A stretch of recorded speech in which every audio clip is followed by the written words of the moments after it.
eu, enquanto vice-diretor da escola, a Adriana também está aqui. Nós estamos dando sequência nesses projetos aí da nossa escola nesse momento de pandemia, de isolamento, né? O projeto da professora Zene, Escola Interativa, né, que vem aí com essa proposta das lives, que tem contribuído muito para todos nós, né? Então, em nome da escola, nós queremos agradecer a participação e a contribuição aí do Dr. Tiago, agradecer a Zene pela organização da live, né? E dizer que para nós está sendo um momento muito enriquecedor e muito importante, porque tem sido, como eu já disse, contribuições que têm sido muito importantes para a gente poder sair desse momento tão difícil que todos nós estamos passando, né? Que é esse momento de isolamento, né, de pandemia, tá? Então eu espero aí que todos aproveitem esse momento, né? E no mais a escola está aberta aí para novas propostas, né, parcerias, enfim. Eu acho que isso é que é importante. Então, uma boa noite a todos, uma boa live para todo mundo. Obrigado. Então, pessoal, uma boa noite a todos. Sejam muito bem-vindos. Eu gostaria de agradecer a presença de todos vocês aqui. Sejam bem-vindos ao nosso espaço de formação e apoio aos estudantes, aos pais, aos visitantes, a toda a comunidade escolar, né? E a nossa live de hoje, o tema dela é saúde em tempos de Covid. E nós contamos com a participação, né, de Dr. Tiago Quinot, o médico com experiência na área de equipes de PSF, né, estratégias de saúde da família e atendimento em urgência ou emergência no Hospital São Vicente de Paulo, né. Seja muito bem-vindo, doutor Tiago. Muito obrigada pela sua participação, viu? E a palavra é sua. Boa noite a todos. Eu agradeço, primeiramente, o convite, Zé, né, da Escola Estadual José Bonifácio, na figura sua, na figura da professora Zene, e achei muito interessante e quis compartilhar com vocês um pouco do que a gente tem visto, do pouco conhecimento que a gente tem a respeito de tudo isso que está acontecendo. Eu, inicialmente, tinha pensado em fazer uma coisa um pouco diferente, só que nessas 2 últimas semanas, desde que você me fez o convite, eu venho tido bastante questionamento por parte de pacientes a respeito de conduta, de acompanhamento dos pacientes com síndrome gripal. E até então a gente não tem um canal, né, para mostrar à população e para desmistificar e mostrar à população a respeito de qual é o andamento, qual é o fluxo de atendimento desses pacientes. Muita gente me pergunta, mas tem um teste que vai fazer isso, por que vai fazer aquilo, por que eu tenho que ficar tantos dias, por que eu não tenho que ficar... Então, assim, e até agora a gente não tem uma coisa para falar para muita gente. E eu achei muito sagaz conversar com vocês um pouco. São figuras replicadoras, né? Pode conversar com os familiares, com os alunos que estão aqui, todas as pessoas, para ajudar a gente da saúde a orientar também a população, de uma maneira geral, no que fazer nesses casos. Né? Gente, eu gosto muito de fazer um esquema meio pergunta e resposta, assim, sabe? Então, a qualquer momento, se alguém quiser parar o que eu estiver falando aqui, eu até prefiro, para ser sincero, né? Estou achando um pouco estranho aqui falar com a tela de computador aqui, que eu gosto mais de plateia mesmo, mas infelizmente nesses tempos de Covid a gente não pode fazer isso, né? Eu gosto mesmo de falar para o público e ter essa interação. Mas vamos nos adaptar, é uma maneira de adaptação também, né? Estão me ouvindo? Está todo mundo me ouvindo? Está tranquilo? Tá bom, tá. O som tá bom. Tá, ok. Tá. Tá tranquilo. Tá bom. Vamos começar, então.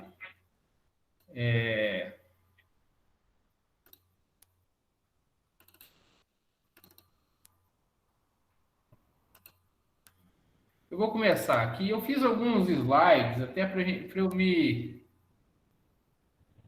para vocês, para não ficar olhando só para minha cara também, né? Para ajudar vocês um pouquinho aí também.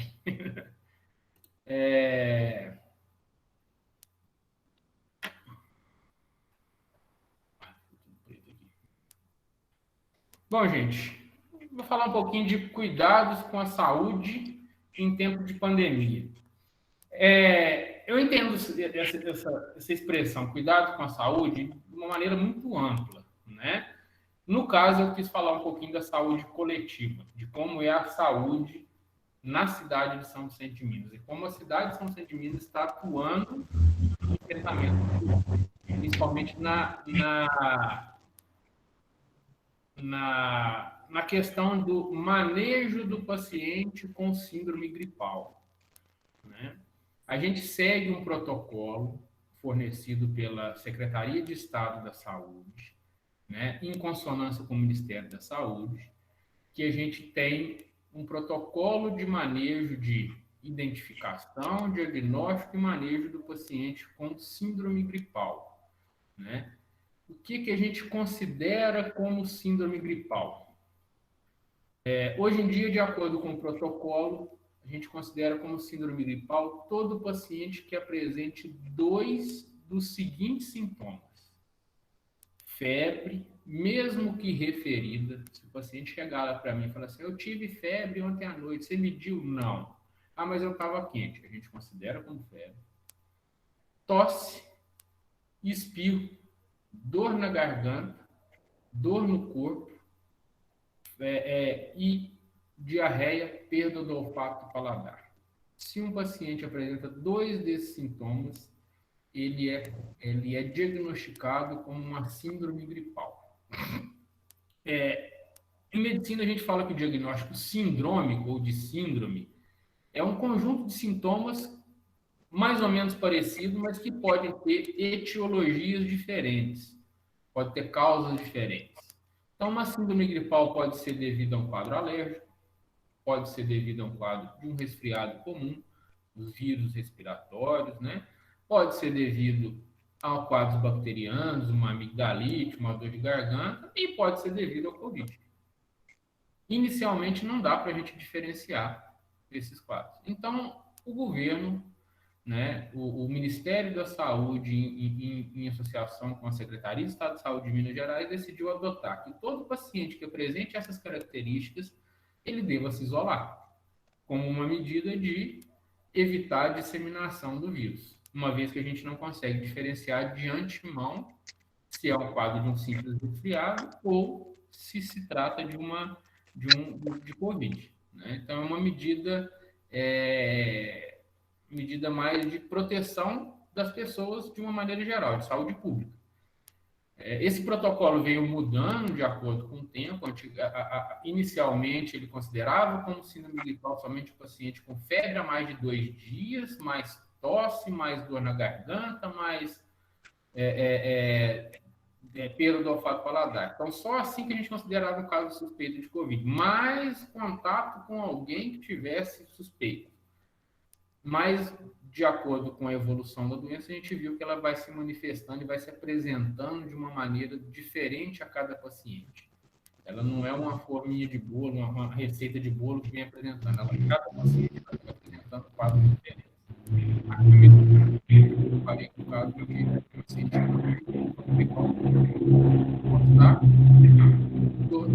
e febre, só, né? E veio testar positivo. Né? Então, a gente tem que tomar um cuidado. Esse leque de sintomas, a gente foi abrangido para que a gente pudesse tentar segurar. E, pelo visto, eu acho que, de certa maneira, está dando certo. Pelos números que a gente tem visto no estado de Minas aí, em decrescente, uma taxa de mortalidade baixa em relação a outros estados, né? Então, a gente tem conseguido, de uma certa maneira, frear o avanço dessa doença. Então, assim, todo paciente com síndrome gripal, onde ele vai ser atendido de uma maneira geral, salvo atendimentos em consultórios particulares, que aqui em São Vicente a gente não tem muito, né?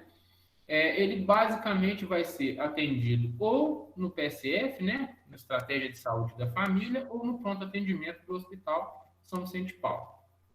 Esse paciente, à medida que ele procura o pronto atendimento, de início é feita uma triagem lá no hospital, né? Eu trabalho no hospital, então a gente sabe como é que é. É feita uma triagem, esse paciente que é identificado como caso suspeito inicialmente, ele tem uma prioridade a mais no tratamento, é de certa maneira isolado no hospital, a gente faz o atendimento, realiza o atendimento e notifica esse paciente quanto ao isolamento, se o paciente se enquadrar nos critérios de síndrome gripal. Outro lugar que ele pode ser atendido e que a gente tem mais atendido pacientes com síndrome gripal são os PSF, né? Como que é feito esse atendimento? Inicialmente, a gente no PSF, desde o início da pandemia, nós adotamos uma estratégia um pouco diferente de atendimento dos pacientes em geral. Lá eram-se feitos mais ou menos a metade dos atendimentos do dia era feito com agendamento, né? Um agendamento já para mais tempo, e a metade era feito com consultas agendadas no dia. Lá a gente chama de livre demanda. São os pacientes que chegam no dia para livre demanda. O que acontece? Desde o início da pandemia, nós cortamos a livre demanda do PSF. Nós começamos a trabalhar com a agenda integral. O paciente é agendado desde o primeiro ao último atendimento, ele é agendado com antecedência. Por quê? E agendado com horário, né? Por quê? Para a gente evitar a aglomeração de pessoas no PSF. Né? Então, a gente agenda pacientes a cada 20 minutos e a gente evita o máximo de um paciente encontrar com o outro. Então, sempre você passar na porta dos PSFs, na grande maioria das vezes o PSF vai estar vazio. Dá-se até a impressão de que a gente não trabalha, né? Mas acaba que a gente... eu já há um tempo eu queria fazer uma coisa mais parecida com isso, já mesmo antes da pandemia, que eu acho que é mais um respeito ao paciente, de que ele ficar esperando durante muito tempo. Se você já agenda o seu horário, você vai chegar no horário, vai ser atendido, vai sair, você não precisa ficar lá esperando 1, 2, 3 horas para ser atendido.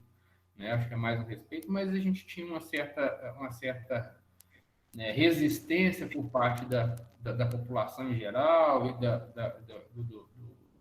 da prefeitura, né? Enquanto a isso. Mas eu acho que agora veio mostrar para a gente que está uma coisa boa. Então, esse paciente é agendado. Então, para se realizar o atendimento no PSF, os agentes de saúde, enfermeiro, técnico de enfermagem, fazem uma triagem inicial. Todo paciente que apresente qualquer desses sintomas que eu já havia dito antes, né? Febre, tosse, dor na garganta, dificuldade para engolir, perda do olfato paladar, dor de cabeça, dor no corpo, apresentou um desses sintomas, ele é direcionado para a agenda do final do dia, né? A agenda das 2 horas da tarde às 5 horas da tarde no PSF, ela é destinada aos pacientes suspeitos de síndrome gripal.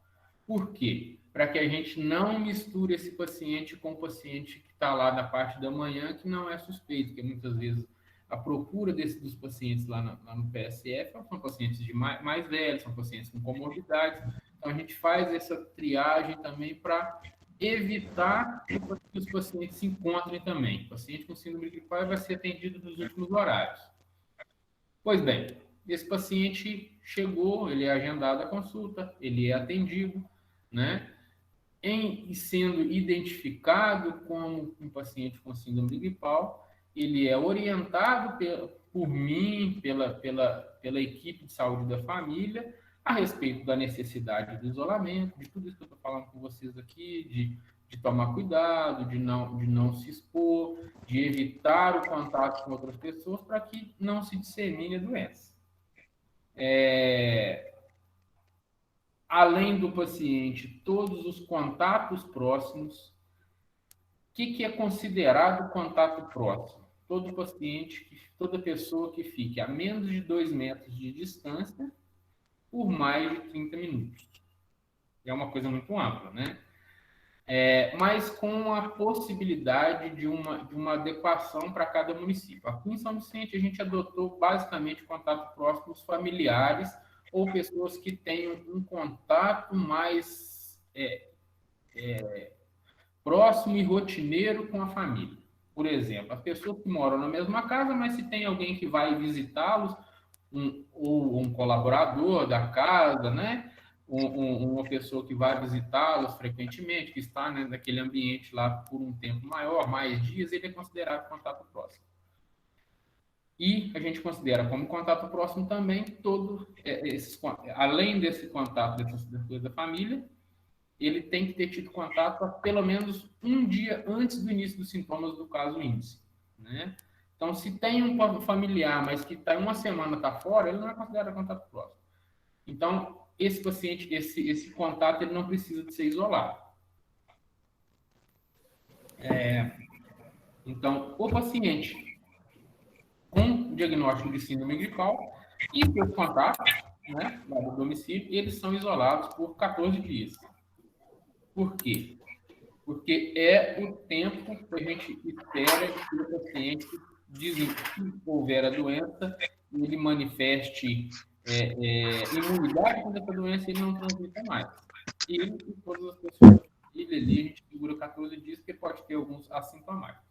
Se alguém da família desenvolver sintoma, ele torna-se um caso, né, de síndrome gripal e ele vai ter que ficar 14 dias além do início do sintoma. Então, se no 10º dia já de quarentena ele vier a apresentar sintoma, ele tem que ficar mais 14 dias dali para frente. Então, vai ficar 24 dias. Esse é o protocolo, né? A gente está falando a respeito do isolamento. Esses pacientes que são isolados, o ideal seria que a gente testasse o paciente e soubesse se o paciente é ou não é positivo, não é? O que a gente tem de possibilidade de testes diagnósticos? Aí é que tá, muita gente me pergunta, muita gente tem dúvida, principalmente nessa parte. Até teve pessoas de uma maneira mais ríspida vieram falar comigo que a gente no município, a gente está guardando teste, está escondendo teste, não sei por quê, para que fazer teste com 10 dias, se a pessoa vai morrer, que não sei o quê, né? Então, assim, de maneira bem clara, quero deixar bem claro, o que a gente tem de teste disponível para a Covid hoje no mundo, tá? A gente tem testes que identificam o vírus e a gente tem testes que identificam anticorpos contra o vírus. Teste que identifica o vírus, RT-PCR. É aquele famoso teste do suave nasal, que vai colher material da nariz e da garganta da pessoa. Esse teste é para identificação do vírus. Qual que é o período de coleta do material do PCR? Entre o 3º e o 7º dia de início dos sintomas. Por quê? Porque é nesse período que a carga viral do paciente é maior e ele está liberando muitos vírus na sua cavidade oral e no nariz. Tá? É o período que a gente consegue pegar esse vírus lá no nariz. O paciente está espirrando, está tossindo, é o período de maior transmissão do paciente.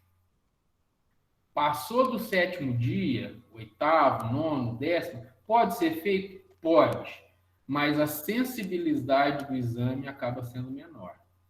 Esse exame, ele, se der positivo, bem, mas se ele der negativo, não afasta o diagnóstico. A gente não consegue afastar o diagnóstico.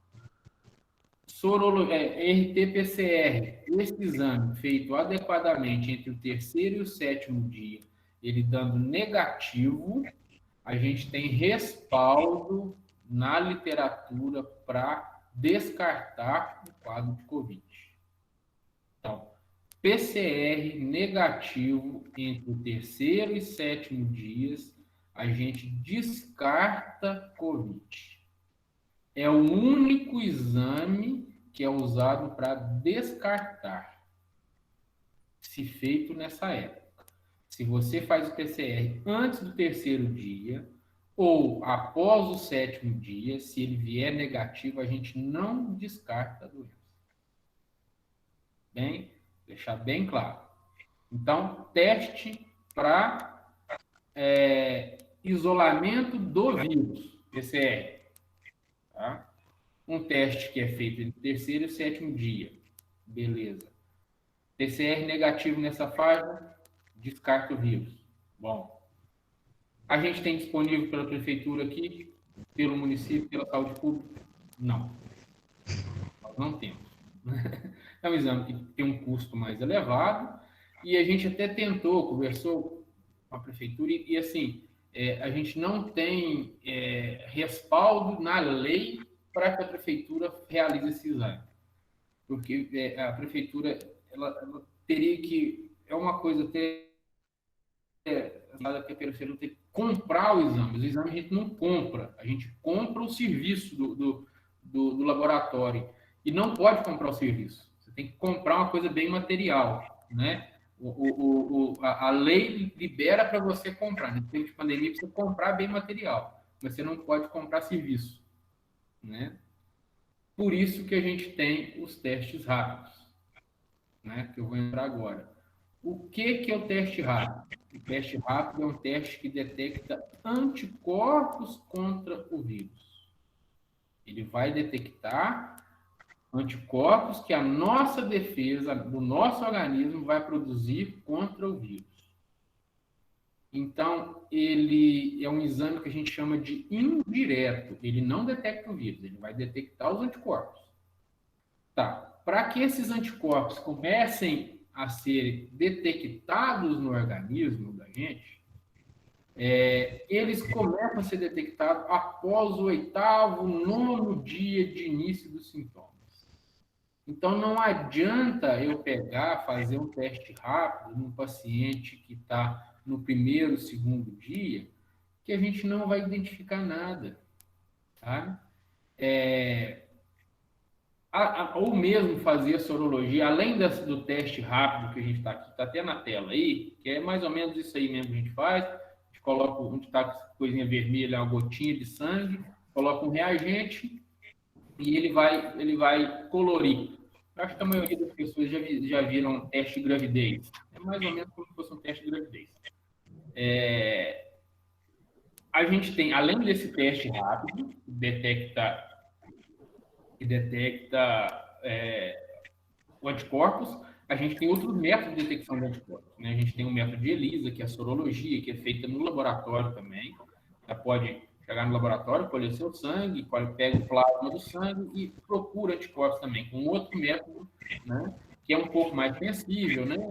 do que o teste em si. Mas, assim, então não adianta a gente fazer o teste, usar esses mecanismos, usar esses testes fora do padrão, fora da época certa, do tempo certo de fazer. Você vai gastar dinheiro, vai jogar dinheiro fora e o teste vai dar negativo. E não tem validade, né? Então, o que é? Sorologia, teste rápido, basicamente, que é o que a gente tem disponível no município, que a prefeitura conseguiu comprar, teve autorização para comprar. São os testes rápidos. O ideal de se fazer esse teste rápido. Saiu um protocolo ontem, né? Uma revisão do protocolo da Secretaria de Estado da Saúde. O ideal é que seja feito após o 14º dia de início dos sintomas. Após o 8º dia, você já pode ter resultado positivo. Mas do 8º ao 14º dia, 50% dos exames dão falso negativo. De 10 pessoas que têm Covid, né, se você fazer o teste rápido nela, só 5 dá positivo. 5 vai dar negativo e a pessoa tem Covid. Né? Então, é um exame que é usado para a gente para confirmar. Não é usado para descartar.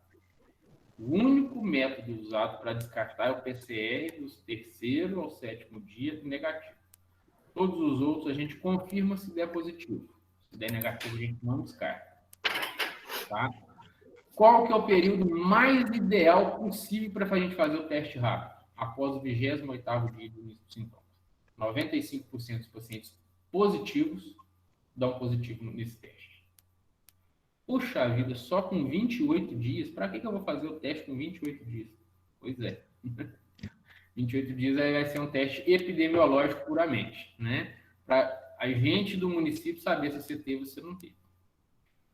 Ah, mas os testes, a gente tem um teste que é feito no início, mas que é um teste caro que a gente não tem disponível. E aí a gente vai ficar esperando o teste, o 14º dia para a gente ver. É assim, uma coisa que eu quero deixar muito claro, tá? Os testes são usados mais para epidemiologia. A gente não usa teste, a gente não espera teste para realizar tratamento. Certo? Então, o tratamento, ele é iniciado tão logo o paciente apresenta sintomas. E o tratamento, ele não... a gente não utiliza testes para mudar ou para fazer isso ou aquilo, mudar o tratamento. O tratamento proposto é um só, independente de você ter feito teste positivo ou negativo. Paciente com síndrome gripal, suspeita de Covid, a gente entra com um protocolo de tratamento, independente dele ter o exame positivo ou não. Então, para a questão prática do paciente, o teste, a gente não testa. Porque teve uma pessoa até que me falou, vocês estão testando só no 10º dia, para que você vai ficar guardando esse teste? Que é um teste que a gente não faz antes, né? Vai esperar o paciente morrer, aí fica sem tratamento até o 10º dia? Não. Então, assim, quero deixar bem claro isso. Os testes são todos para... Thiago, Oi? eu vou te interromper um minutinho, porque está dando microfonia. Tem uma pessoa com o microfone ligado. Eu queria pedir, por gentileza, que desligue. Sim, sim. Ariadne, você poderia desligar um minutinho? É que fica dá um certo ruído, sabe? Ariadne.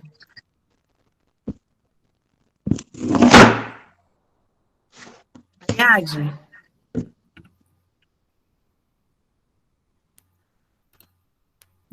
Ah, sim. Obrigada. Pode continuar. Enfim, né? Gente, aproveitar a pausazinha aí. Tá tudo bem? Estão conseguindo acompanhar? Tô falando muito rápido. O que tá pegando aí? Tá ótimo, pode continuar. Estava dando só um pouquinho de ruído por causa do microfone, mas tá ótimo, pode continuar. Então, vamos lá. Agora, como é que eu faço aqui? Só um minutinho. Deixa eu me ambientar aqui.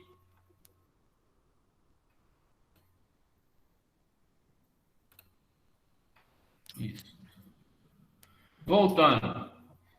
Alguém tem alguma dúvida a respeito do teste, a respeito de como é o diagnóstico, qual é o acompanhamento? Tem alguma dúvida aí? Se alguém quiser fazer a pergunta pelo chat, pessoal, pode ser também. Se quiser abrir o microfone para perguntar ou fazer pelo chat. Mas acho que não tem, por enquanto, não. Não, né? Não. Então, deixar muito claro aí que o que a gente tem disponível e o que a gente faz de tratamento e acompanhamento do paciente independe do teste. Tá? Assim como, por exemplo, o dengue. O paciente com dengue, que é uma doença viral também, com história, com sintomas de febre, dor no corpo, mancha no corpo, tudo mais, né? O teste para dengue, o teste de sorologia para dengue, ele é feito só após o 6º dia, após o 5º, do 6º dia em diante. Então, a gente vai ficar esperando o paciente fazer o teste para a gente tratar. Se o paciente tem forte suspeição de dengue, ele é acompanhado e tratado para dengue, né? Mesmo sem exame. Na medicina, a gente tem uma máxima, que a gente fala que a clínica é soberana aos exames, né? Então, se você examinou o paciente, você acha que ele está com um diagnóstico, você tem uma suspeição grande de um diagnóstico, você tem embasamento técnico para tratar. Tratamento, né? Então, vamos falar assim, a gente faz o protocolo de tratamento do COVID. Ah, doutor Tiago, o que a gente tem de tratamento hoje?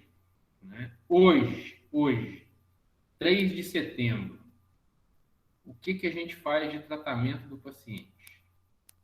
Tratamento sintomático, para dor, para febre, hidratação vigorosa, tomar bastante líquido e observar sinais de piora. Quais são os sinais de piora? Né? Dor ou pressão no peito, falta de ar, queda da pressão, sensação de desmaio, tontura, mal-estar intenso. Esses são sinais de piora do paciente com síndrome gripal. A gente chama de síndrome gripal grave. Esse paciente ele tem que ser encaminhado para o hospital, manter observação, talvez internação. Aí no hospital a gente tem critérios e tratamento específico para esse paciente. Mas eu não quero entrar em detalhes sobre isso, não. Isso aí é uma outra coisa, uma coisa bem mais específica. Nesse caso, no paciente com quadro de síndrome gripal grave, tem tratamento específico que é bastante eficaz. A gente usa corticoide, basicamente, né? A gente usa corticoide venoso, terapia de corticoide, que é o que tem salvado a vida de muita gente. Mas ele tem que ser feito, a gente tem um período curto de tempo para iniciar esse tratamento. Então, para isso, a gente precisa de uma monitorização muito grande do paciente. Que eu acho que aqui em Minas Gerais a gente tem ganhado muito nisso. Sabe? Em conseguir monitorizar o paciente de uma maneira rápida. A gente, em 24 horas, se o quadro clínico do paciente mudar, a gente consegue agir. Tá? Diferente de outras localidades do Brasil, né, com uma dificuldade muito grande do manejo desse paciente, do acompanhamento desse paciente com síndrome gripal, que ocasionou uma certa mortalidade maior, né? A gente tem aqui em Minas conseguido esse manejo mais rápido, a gente tem conseguido um fluxo do paciente com quadros mais graves muito rápido, muito fácil. Tá? Nós não temos estagnação de leito, nada nesse sentido. Então, é bem tranquilo, principalmente a nossa realidade aqui, do município e dessa nossa macro-região. Geralmente, o paciente que entra nesse quadro de síndrome gripal grave e após o 5º, 6º dia de início dos sintomas, a gente chama a fase 2 do COVID. A gente vê que o paciente entra num quadro de viremia inicial, com dor, febre, dor no corpo, mal-estar. Essa febre abranda e depois começa, na hora que some a febre, começa a falta de ar. Que aí já é uma fase de resposta exagerada do organismo nesse quadro inflamatório. Aí nesse quadro, nessa fase, a gente age de maneira rápida e consegue muito bons resultados. Agora, a fase inicial, até um mês atrás, a gente tinha um certo respaldo em alguns tratamentos, né? É o que é muito embasado aí, uma discussão muito grande a respeito da hidroxicloroquina, no tratamento de associação da hidroxicloroquina com azitromicina, com zinco, com vitamina C, né? Que é basicamente o que havia se feito. Hoje, por isso que eu estou te falando, hoje, 3 de setembro, esse tipo de tratamento ele não está em uso mais. Por quê? Até umas 3 semanas atrás, o Conselho Federal de Medicina e a Associação Médica Brasileira falava o seguinte para a gente: olha, vocês médicos, vocês podem usar esse tratamento. É um tratamento que a gente chama de tratamento off-label, ou tratamento sem um respaldo da literatura científica. A hidroxicloroquina, e como é uma doença muito nova, a associação de hidroxicloroquina e azitromicina pode ser que seja uma coisa promissora. Então, assim, vocês podem usar esse tratamento desde que vocês orientem o paciente, expliquem muito bem ao paciente que é um tratamento que não é embasado em literatura, que pode ser que não seja eficaz, e que os remédios todo remédio tem efeito colateral. Se o paciente estiver disposto a se submeter a esse tratamento, você redige um termo de consentimento esclarecido, orienta o paciente, ele assina esse termo, se ele quiser submeter, tudo bem. Né? De 3 semanas para cá, a Sociedade Brasileira de Imunologia, né, de Infectologia, junto com a Associação Médica Brasileira e o Conselho Federal de Medicina, eles dizem o seguinte: não tem eficácia comprovada esse tratamento. Não há respaldo na literatura para que se faça esse tipo de tratamento. Inclusive, alguns estudos preliminares falam que não tem eficácia. Então, nós não aconselhamos o uso. O que é isso? Se você, médico, prescrever para o seu paciente e acontecer algum efeito colateral, você não tem respaldo nenhum, você não tem amparo legal nenhum em usar esse tratamento. Né? Eu, particularmente, na medida que aconteceu isso, eu prefiro não adotar. Por quê? Pode acontecer. A cloroquina, principalmente, a azitromicina é um medicamento muito amplamente utilizado. Aí tem alguns efeitos colaterais em crianças, principalmente, mas muito pouco. Efeitos mais gastrointestinais, racho cutâneo, né? As alergias, mas pouca coisa.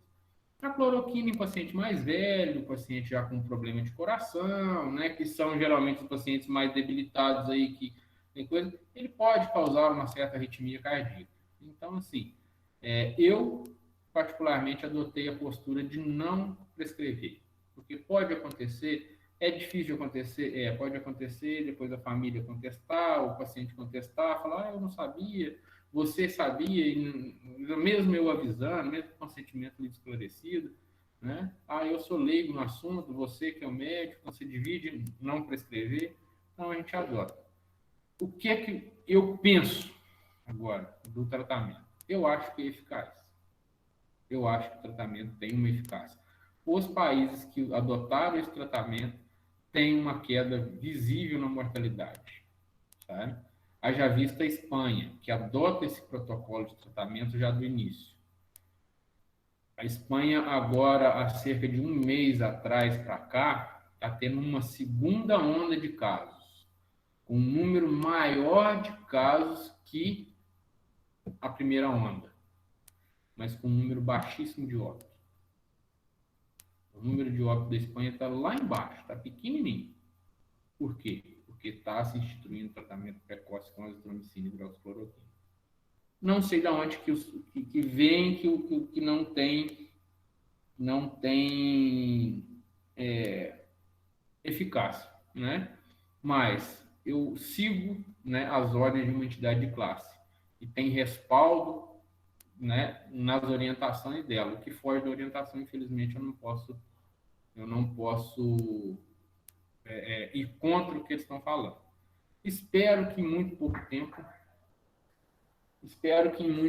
tempo isso mude, né? Se você me perguntar, se você tiver Covid, você toma medicação, né? Então, assim, queria deixar claro, né, uma visão geral.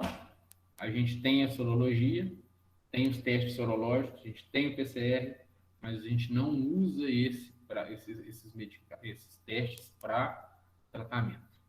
Tá? O que a gente usa para tratamento? Inicialmente, tratamento sintomático, nos casos, no período de viremia, e tratamento específico com corticoide na segunda fase. O paciente não tem o diagnóstico, ele tem sintoma. Né? O diagnóstico é sindrômico, é sintomático. Então, a gente tem respaldo para usar esse quadro. Probabilidade muito, muito grande dele ser, né? Evoluindo desse jeito. Então, e agora? O paciente está positivo, ele está coisa... Como é que a gente isola o paciente? Né? A gente orienta que toda a família, né? Mantenha isolamento, não saia de casa, né? que separe o lixo, né? A gente tem orientado para as pessoas que estão em isolamento colocar alguma coisa vermelha no lixo, um laço vermelho, pintar um pedaço vermelho, um pano vermelho, um papel vermelho, porque o pessoal da coleta já está ciente, está sabendo, opa, esse lixo que é vermelho aí é de paciente em isolamento e tem uma chance maior de transmitir Covid. Então, eles têm um cuidado diferenciado, né? O paciente sintomático, evitar de manter contato muito próximo com os familiares, a gente orienta sempre que o paciente vá para um ambiente mais separado, evite de fazer as refeições junto com o resto da família, né? Toda vez que for usar as áreas comuns, sempre fazer asepsia local, usar álcool em gel, né? Usar máscara dentro de casa, né? Eu sei que é meio difícil a gente fazer, mas a gente pede, né? Vai no banheiro, lava os utensílios, passa álcool, passa água sanitária, que é uma coisa, se não quiser usar álcool, pode usar água sanitária também, que desinfeta bem, né? E esse paciente e a família eles vão ficar isolados 14 dias. O paciente cumpriu os 14 dias de isolamento e, nesses 14 dias, os últimos 3 dias, ele não tem tosse, não tem febre, não tem falta de ar e não tem coriza, né, nariz escorrendo, se ele não tem esses 4 sintomas, mais de 3 dias e cumpriu os 14 dias de quarentena, ele está apto ao retorno às atividades habituais. Lógico que com distanciamento, né? Cuidado na asepsia, lavagem de mão frequente, uso de álcool em gel, né? Evitar aglomerações, né? A gente tem visto, né? Nós tivemos aqui no município e na região um aumento de casos aí no início de julho, né? Até o final de julho, começo de agosto, teve um aumento de casos maior. Depois agora de umas 2 semanas para cá, a gente vê que a gente não está tendo caso de síndrome gripal, né? São muito poucos os casos que estão sendo notificados. Eu fico, de certa maneira, eu fico um pouco preocupado com essa não presença de casos. Dá a falsa impressão de que a onda passou e as pessoas começam a manter aglomeração. Festinha de final de semana, né? A gente vê que está tendo um retorno, feriado chegando, muita gente querendo viajar, né? A gente vê que tem pessoas que estão vindo para cá, tem pessoas que estão indo viajar. Então, assim, a gente preocupa com a saúde dos munícipes, né? Mas, de uma certa maneira, fica difícil a gente também segurar, porque já estão 6 meses aí ou mais nesse quadro aí, né? Até onde que a gente vai ter que segurar a vida aí, né? Então, é uma questão aí difícil de ser respondida. Mas eu acho que a gente podia ter um bom senso aí, né? O que eu queria falar com vocês basicamente era isso. Eu até deixei alguns slides ali para falar com questão de saúde mental, mas eu sei que já foi feita uma live aí com uma discussão mais ampla e com uma pessoa mais abalizada do que eu para falar a respeito disso, sabe? Então eu deixo já o que já foi dito. Outra coisa a respeito de saúde na pandemia, prática de atividade física, né? Que semana passada a Sandra aí, né, Sandra, já falou muito bem sobre isso aí. Eu não quero nem me meter nesse assunto. Melhor que ela não tem para falar sobre isso, não. Gostaria de deixar aí perguntas aí para a galera, né? Estou aqui aberto. É a fase que eu mais gosto de responder perguntas, tá? Bom, pessoal, se alguém quiser fazer uma pergunta, pode abrir o microfone ou usar o chat.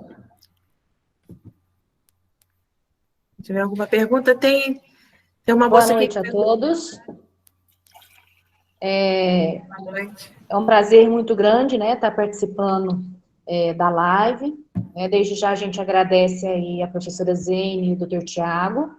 Eu tenho uma pergunta, doutor Tiago.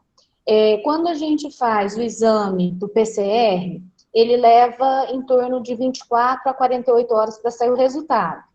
Se esse resultado ele vier negativo, a pessoa é suspensa do isolamento ou mesmo assim tem que ser mantido o isolamento de 14 dias? Eu não respondi justamente para que alguém me questionasse. Né? Você viu que eu falei que você é descartado se o PCR for feito entre o terceiro e o sétimo dia e vier negativo, o paciente é descartado como caso suspeito. Né? O protocolo respalda o descarte, só que o protocolo não respalda a retirada do isolamento, a não ser que seja profissional da saúde. Os profissionais da saúde, eles retornam ao trabalho.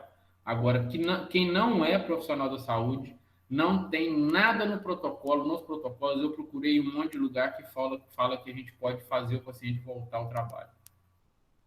Uma lacuna que ficou aí, sabe? Inclusive, eu até entrei em contato com uma representante geral da Gerência Regional de Saúde aqui de São João del Rei, a Adriana, que ela chama também, Xará Sul, para me dar um respaldo sobre isso.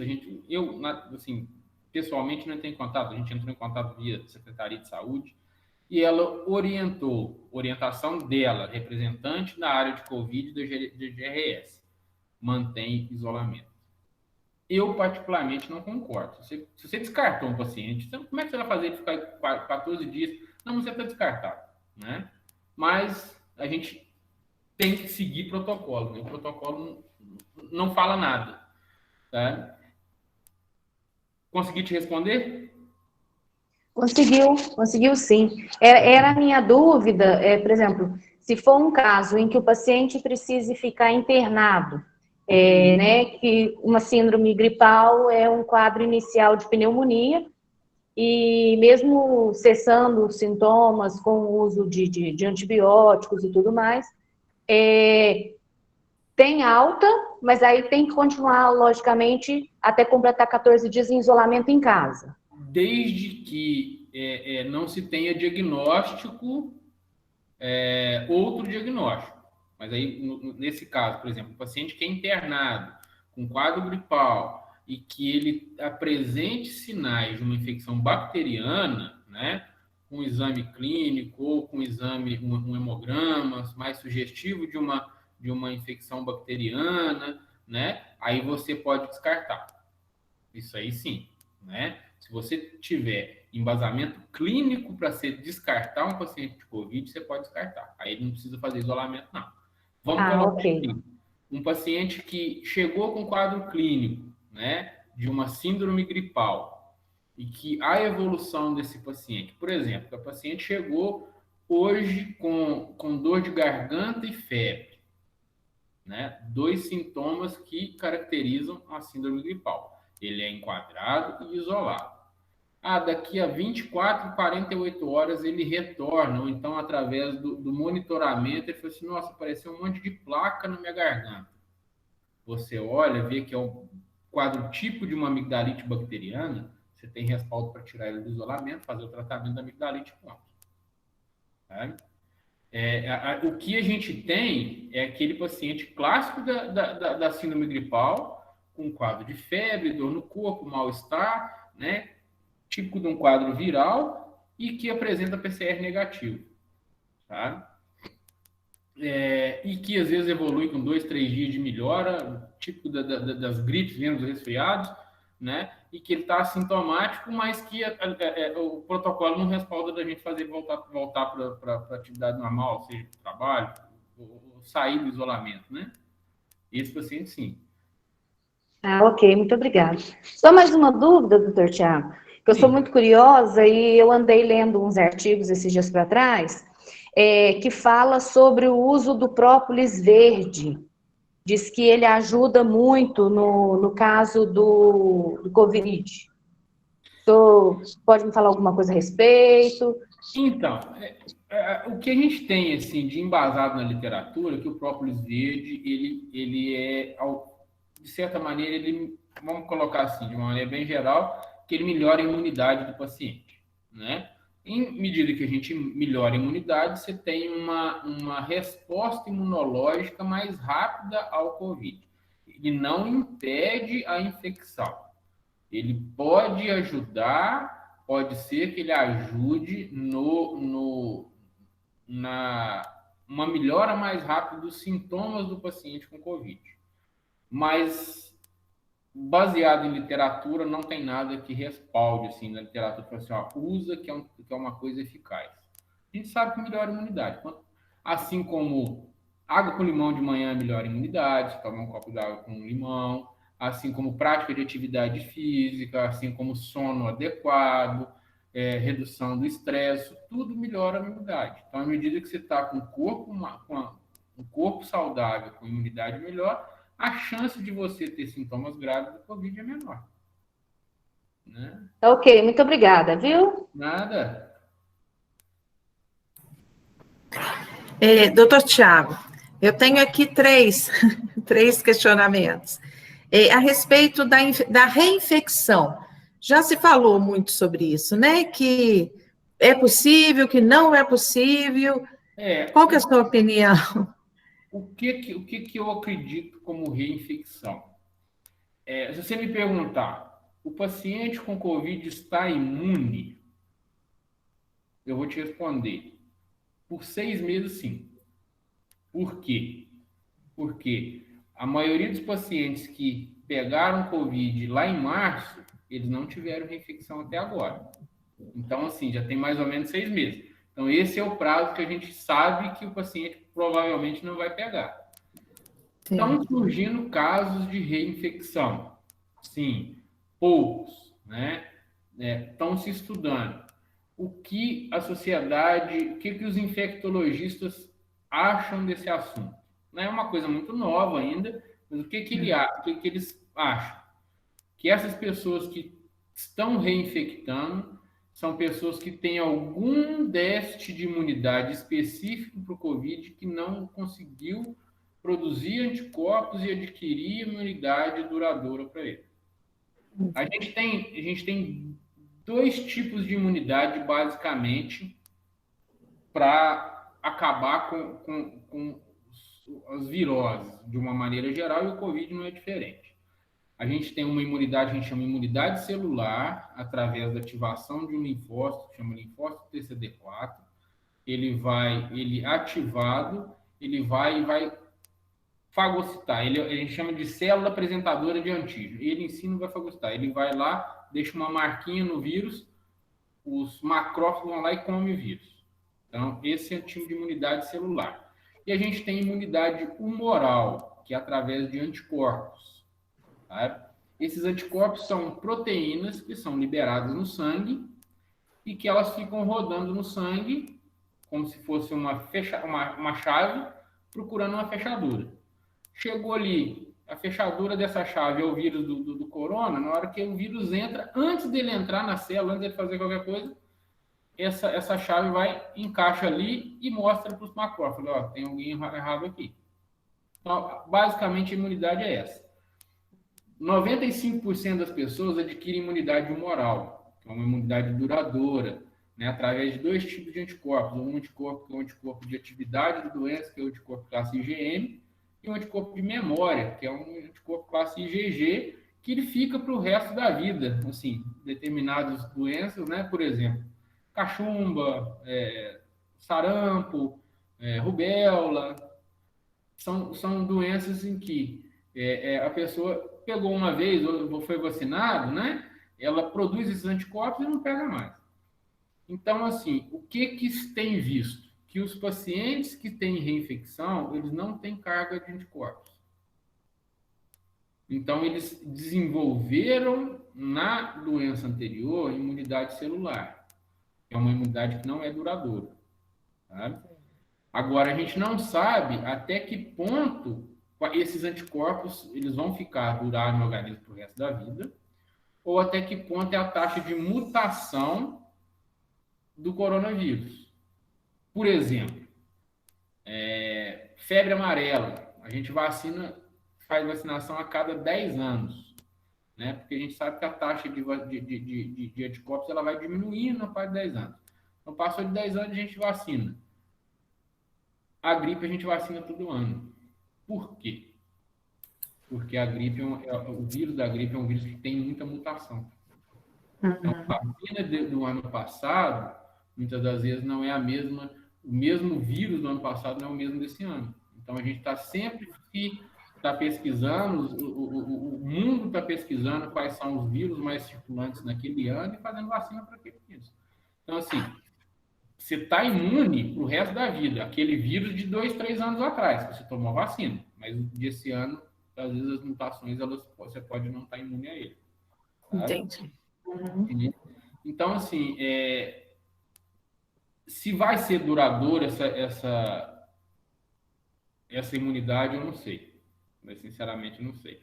Eu não sei se a gente vai vacinar do corona uma vez só, ou se a gente vai vacinar todo ano igual a gripe. Né? Vai ser mais uma vacinação anual. Não sei te falar, o futuro vai dizer.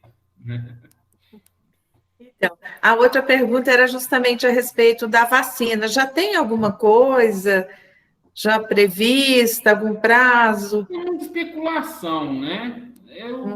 Assim, o que a gente tem de mais concreto é uma vacina russa, né? Que eu fico meio com o pé atrás, né? O que eu vi até agora sobre isso, né, não sei. Por quê? Assim, tudo vem do leste europeu, Rússia, China, então vem cercado de um monte de porquês, de perguntas que não são respondidas, né? Um monte de incógnitas aí, né? Porque eles não deixam, eles não falam abertamente quais são os métodos de trabalho, qual é o método de pesquisa. Então, assim, é uma coisa que a comunidade científica fica com o pé atrás porque não tem uma informação muito clara, né? Quanto à eficácia. Dizem que ela vai sair para o final do ano, né? Diz que até o começo do ano que vem já tem uma vacinação boa no Brasil, né? Então, espero que seja verdade. As vacinas com mais informação a respeito dos testes, a vacina inglesa, a vacina americana e alemã, elas estão um pouco atrás ainda nesse quadro. Espera-se para o meio do ano que vem, né? Eles estão tendo um critério um pouco maior para a adoção dessas vacinas. Então, assim, eu espero, né, que o quanto antes venha a vacina. Eu acho que a gente só vai sair dessa, tá? Vai ter uma tranquilidade maior na hora que você tiver uma população vacinada. Grande parte da população vacinada. Com certeza. A gente não vai passar. A gente vai ter ondas, né? Vai ter ondas de melhora, vai ter ondas de piora. Então, vai ter, assim, aquele período que a gente vai ter que fazer um distanciamento maior, vai ter período que a gente vai poder ter uma liberdade um pouco maior. Então, a gente tem que ir estudando cada dia, cada período. Né? Escola, acho que só ano que vem, viu? Então, isso que a gente fica pensando, né? Porque a escola é um espaço grande de aglomeração, né? Pois é, né? E ele fica extremamente perigoso num momento desse, né? Não tem vacina, né? Não tem uma outra forma de... Eu até li uma notícia ontem a respeito de escolas de Manaus, elas foram abertas, né? Sim. Em 2 semanas, mais de 300 professores foram infectados por Covid. Então, porque o que acontece? Começa a melhorar um pouco a estatística, o pessoal se anima e quer voltar, mas eu acho que quando começa a melhorar é que é hora de segurar mais, né? Porque senão... Com certeza. Você vê, a Espanha teve um aumento muito grande de casos, fizeram um lockdown total lá, acabou, quase sumiram os casos. Acabou, voltaram meio que a vida mais ou menos normal e veio o período de férias. Viagem para a Itália, para coisa, todo mundo de férias, querendo poupar as férias.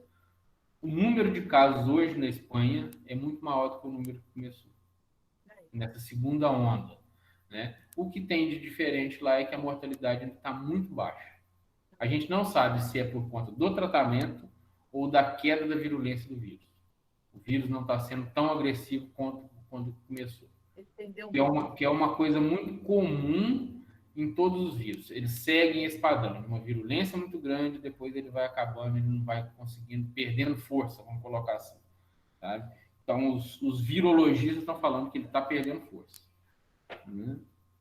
Tem uma pergunta aqui, olha, até da Sandra. Por que que os casos de Covid... Por que que os casos de Covid são tão pouco comuns em crianças e tão frequentes em adultos?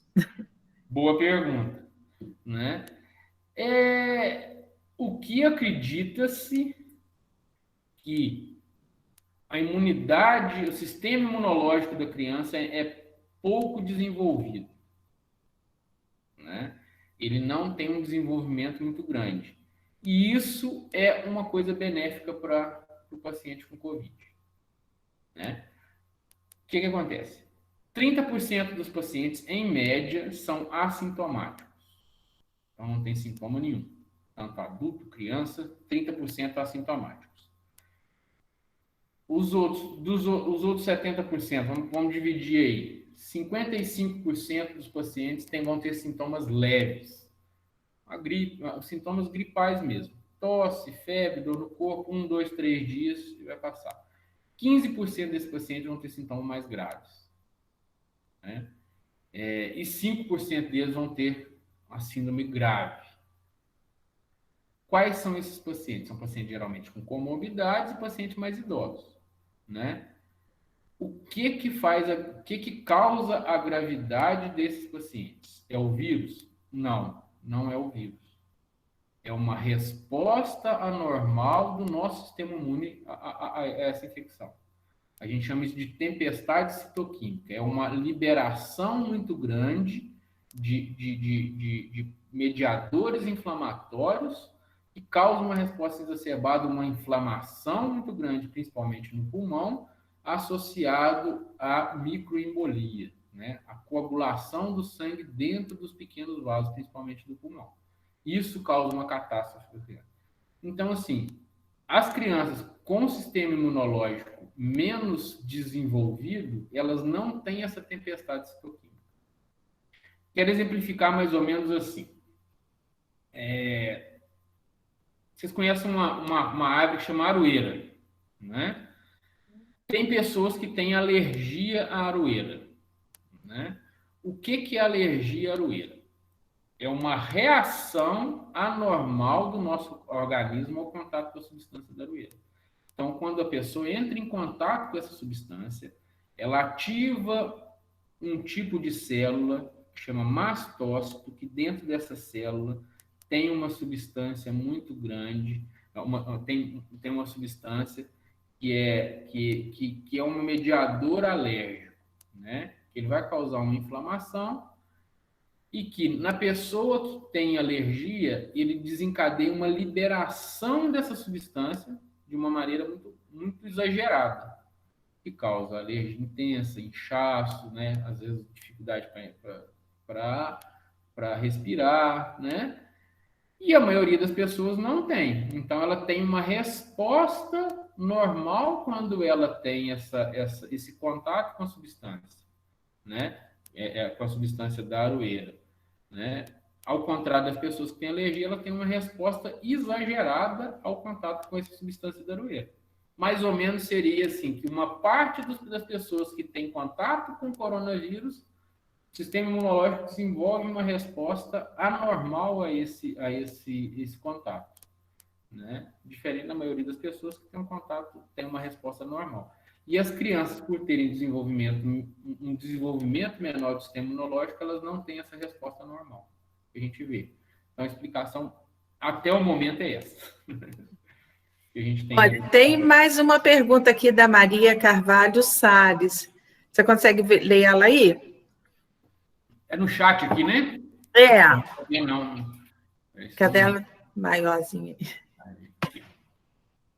Maria Carvalho. Minha prima faleceu essa semana de coronavírus.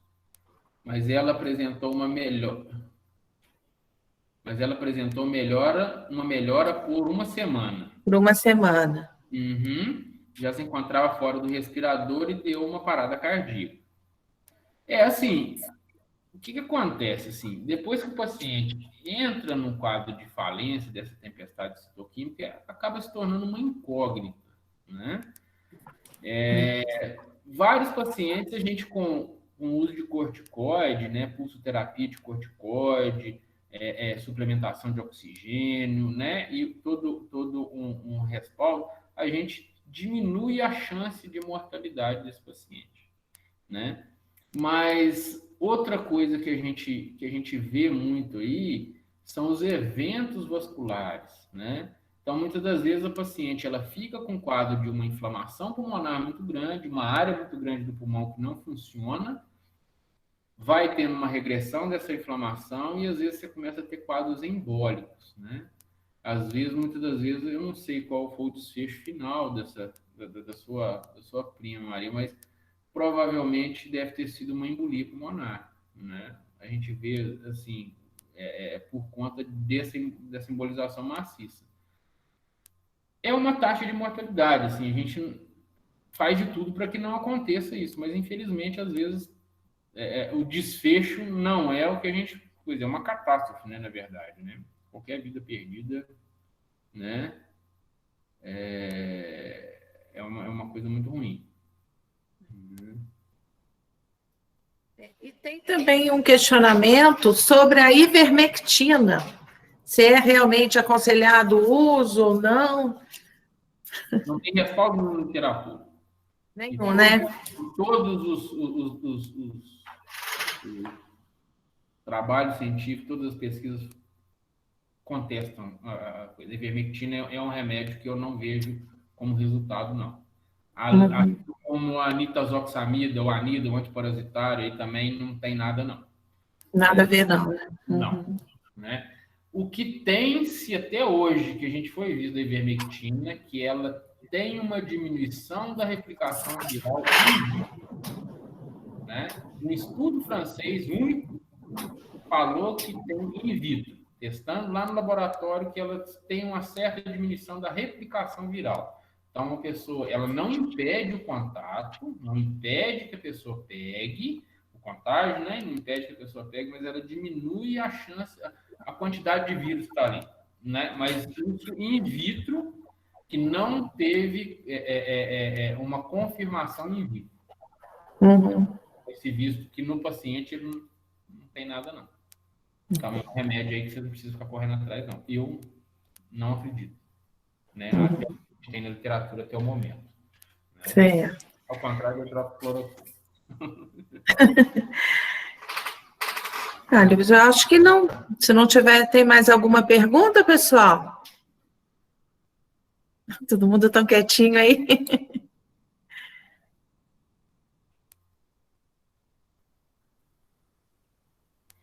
O Neymar até me perguntou aqui, né, que em algumas pessoas os efeitos do vírus são mais danosos, levando até a morte, em outros nem se manifesta, né? Como explicar isso?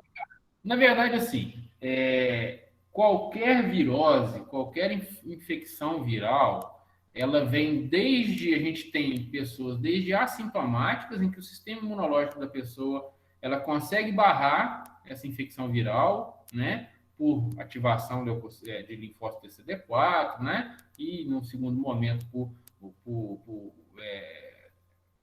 produção de anticorpos.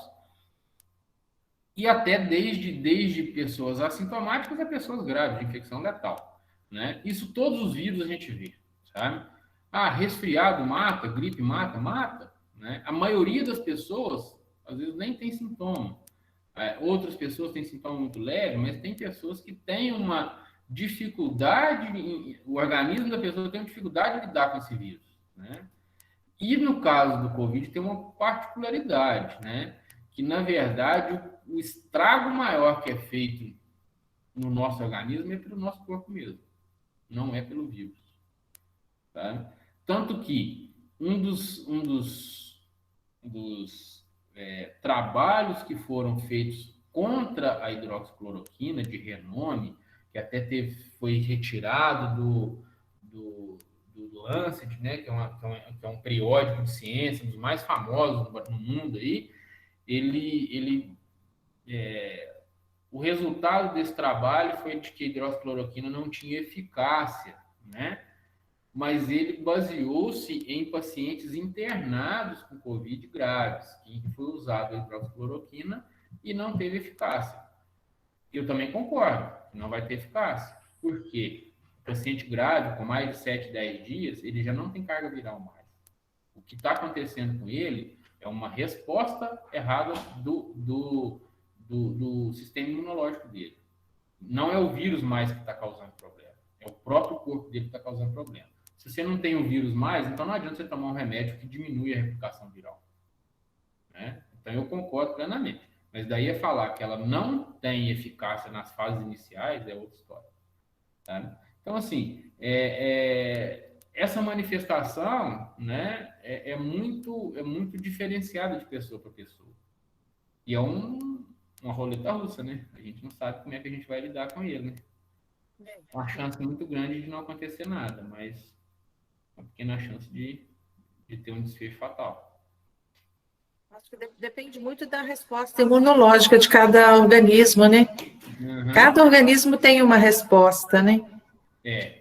Cada um vai desenvolver. E nesse caso, a gente torce para que a resposta não seja tão boa. Porque se ela for muito boa, ela vai machucar a gente. É complicado, né? Pois é. Vamos ver se já tem mais alguma pergunta.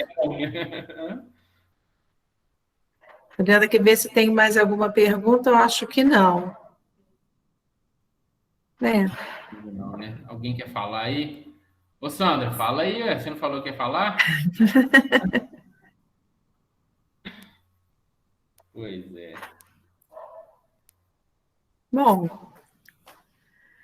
então é isso. Se não tiver mais nenhuma pergunta, o pessoal está meio quietinho aí. Também não tem nada.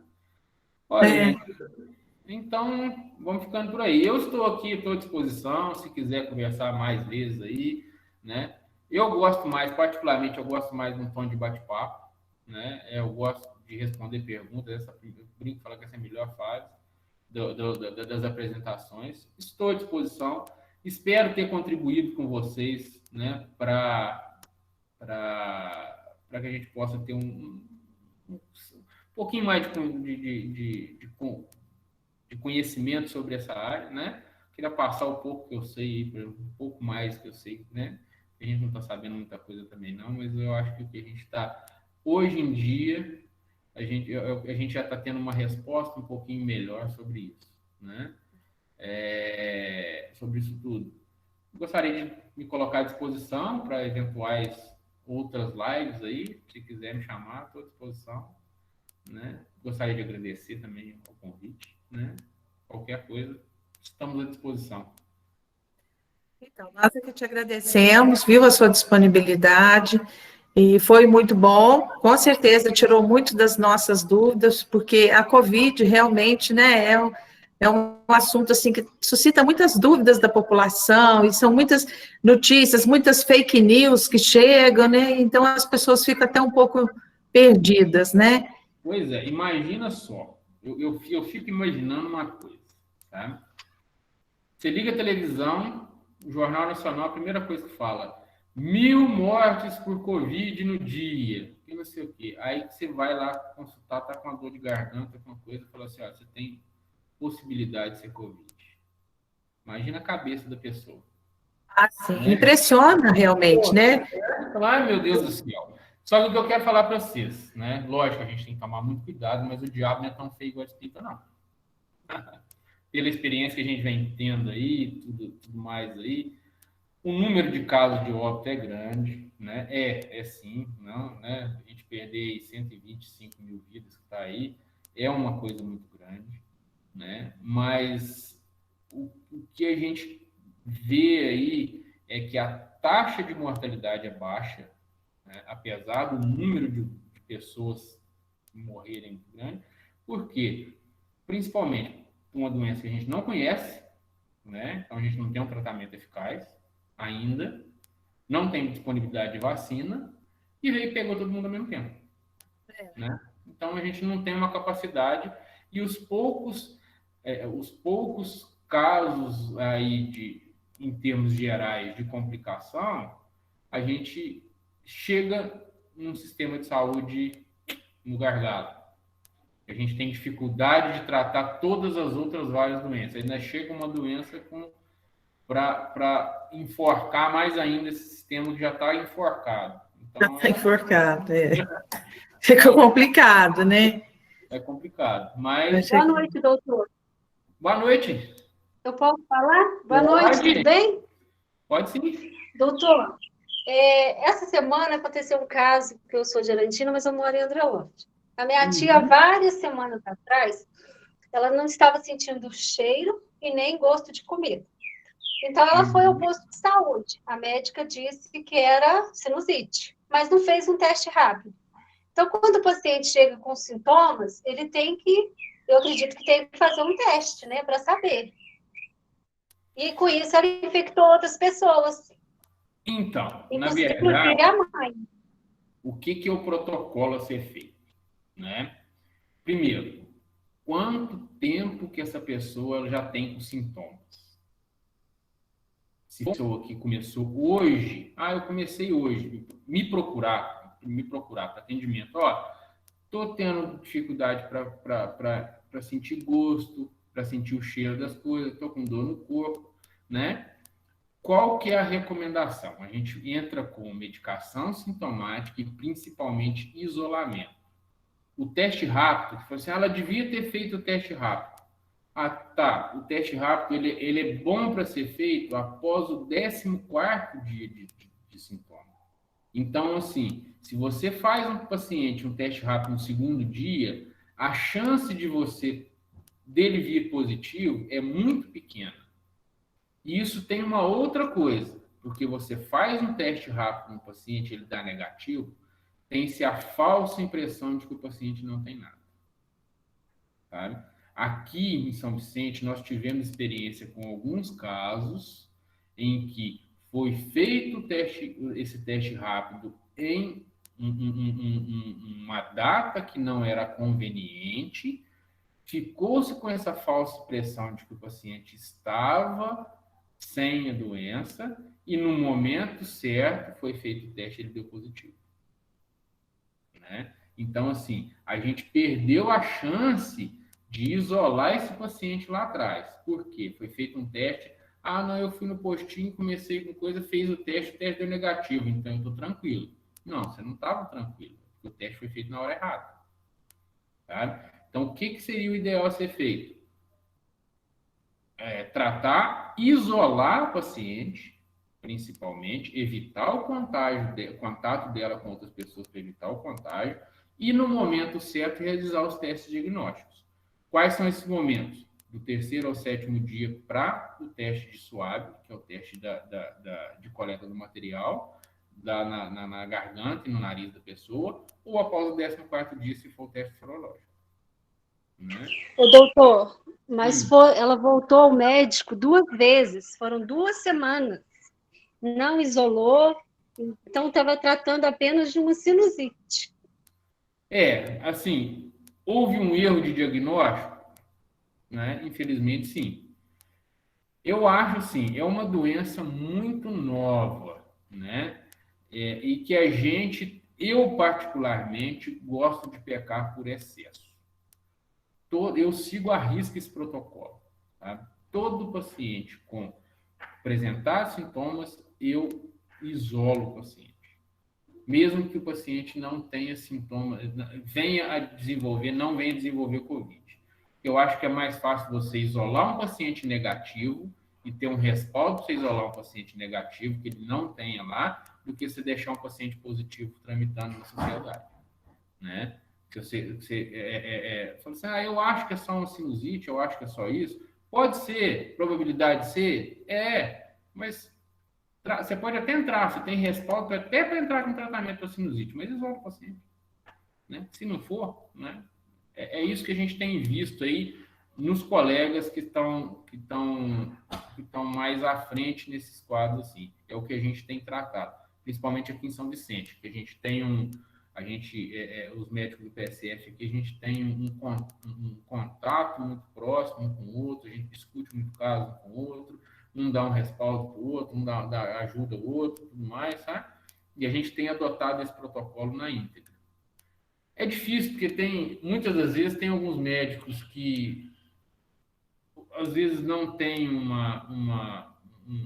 não está tendo como é que eu vou falar assim, uma reciclagem para ver isso, né? Acho que deveria ter, mas não está tendo uma reciclagem, então, às vezes, anda comendo mosca nessas aí, né?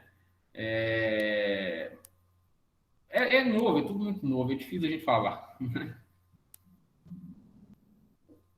Certinho? Muito obrigada, doutor. Consegui te dar uma ideiazinha melhor, hein? Tá certo, muito obrigada. Eu que agradeço. Mais alguém, gente? Marcelo, você não vai falar nada não, Marcelinho? Você fala demais, hein? Agora fica quieto aí.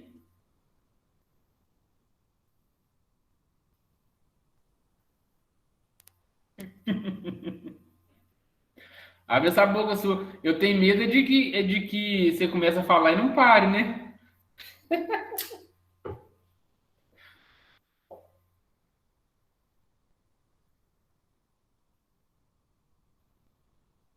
Tiago, Oi, Tiago, se fala. eu começar a falar, Tiago, você não fala mais.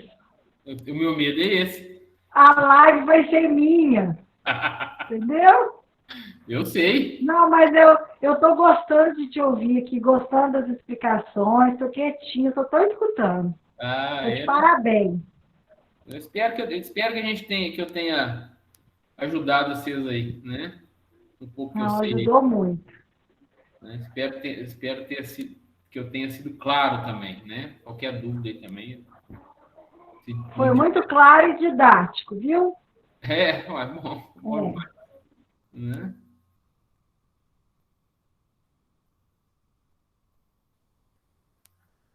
Sem mais no momento, dou-lhe uma, dou-lhe duas, dou-lhe três.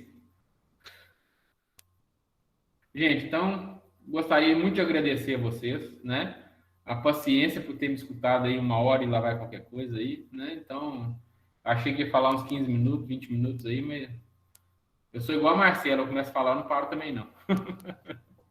Se precisar, estou à disposição também. Gostaria de agradecer a professora Zen, né? Qualquer coisa, estamos às ordens. Zene, seu áudio está fechado. Eu falando com o áudio fechado. Olha, eu fiquei tão preocupada em não deixar o áudio aberto, e nem para falar eu estou abrindo o áudio aí, ó. Você tem que fechar o áudio na tela. Eu gostaria de te agradecer, viu, a sua participação, foi muito bom, né? Esclareceu muitas das nossas dúvidas. Pode ter certeza que nós vamos te chamar de novo, porque sempre, né, tem alguma coisa aí, um assunto para a gente discutir, para, né, tá pegando mais informações, isso é muito bom, né? Então, muito obrigada, viu? Obrigado, bem. Um abraço para vocês. Boa noite a todos. Né? Espero não ter enchido muito o saco de vocês nesse tempo aí. Então, boa noite. Boa noite a todos, pessoal. Muito obrigada pela presença, pelo apoio. Boa noite. Valeu, gente. Até mais.